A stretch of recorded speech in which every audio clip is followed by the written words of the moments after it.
Hi, all right, welcome back to another video, another topic video. This one is on predicting the products of an electrolytic cell. I chose an example today. It's not a specific example from your workbook, and I don't think I've done this particular example in class. I just chose an ionic compound.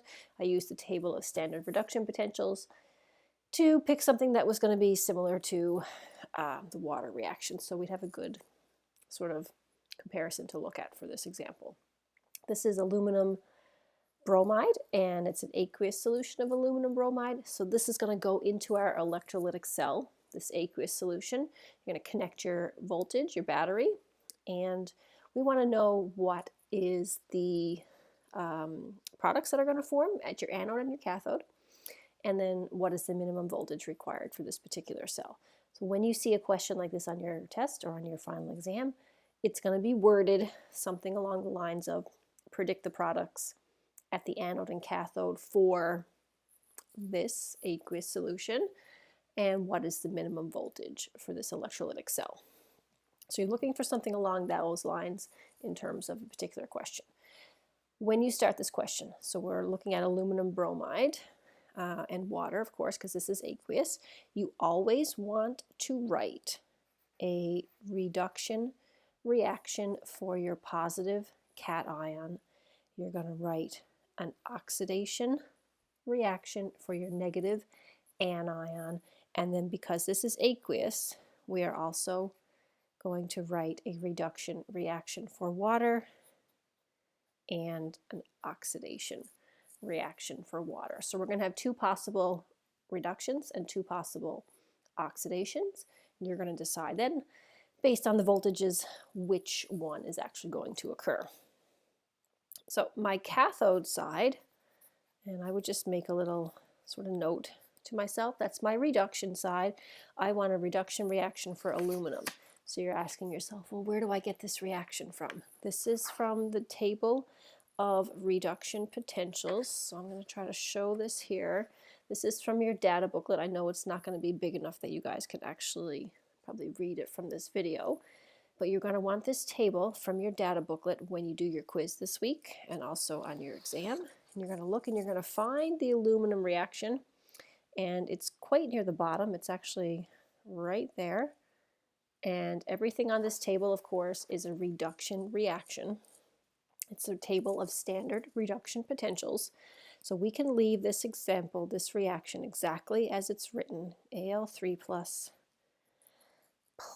3 electrons makes aluminum, and my voltage is negative 1.66. So I would write that down.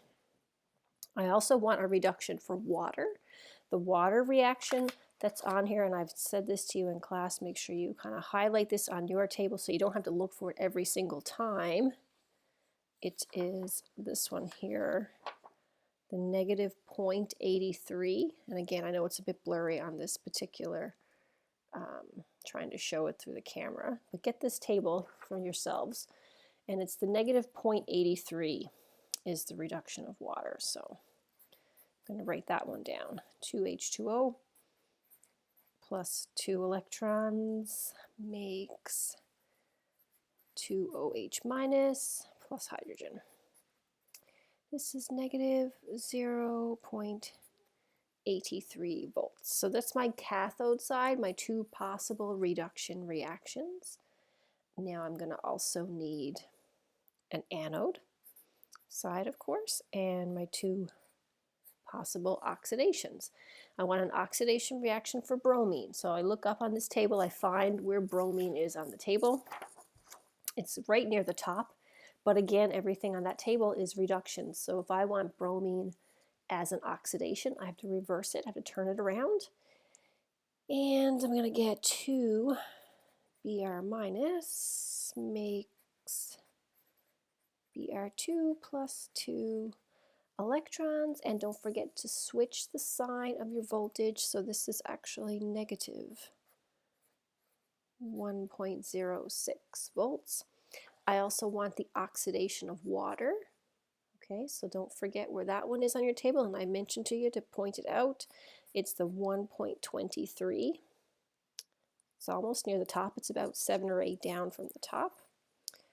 H2O makes half O2 plus 2H plus 2 electrons, and this one again has a negative voltage. I'm going to reverse the sign of my voltage because it's on that table as a reduction, but I want it as an oxidation. So when I reverse the reaction, I have to change the sign of the voltage at the same time.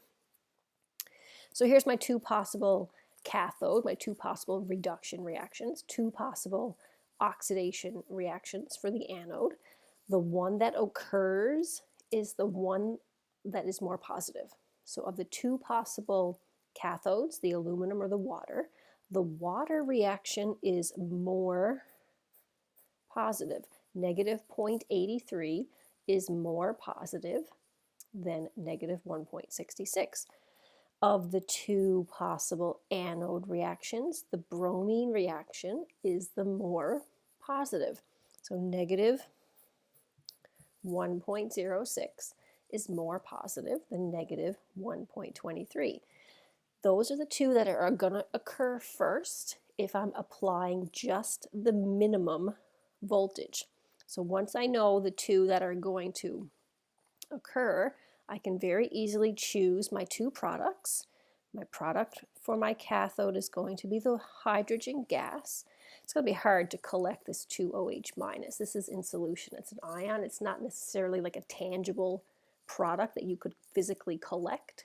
So the product you're going to collect is hydrogen on your cathode side. The product you're going to collect on your anode side would be the Br2, the bromine. And then my minimum voltage for the entire cell are the two of these added together. So the negative 0.83 plus the negative 106, and this equals what? Negative 1.89. So the minimum voltage that you're going to have to apply to that particular cell in order to produce those products, it's not negative 1.89, it would actually be positive 1.89. That's what you need to apply to that particular electrolytic cell in order to produce the hydrogen and the bromine. Now, when you get a question like this on your quiz this week and on your final exam, you're going to want to do the same thing. It's going to be an aqueous solution. So you have your two water reactions always, a positive reduction reaction for your positive ion, whatever that might be, an anode, an oxidation reaction for your negative ion, whatever that is. Compare the two, choose the more positive, and then highlight the two possible products that are going to form and your minimum voltage. Simple, easy, and done. It's a very easy type question. Every single example like this will be done through the same steps, same process. So have a look through your workbook, figure out your process, try a couple of the examples, check the solutions online if you need to, and of course if you have any questions you can always email or ask in class. So go ahead and try some of these. You will definitely see a question like this on your quiz this week and also on your final exam in a couple weeks. Good luck. Let me know if you need any help. Thanks for watching.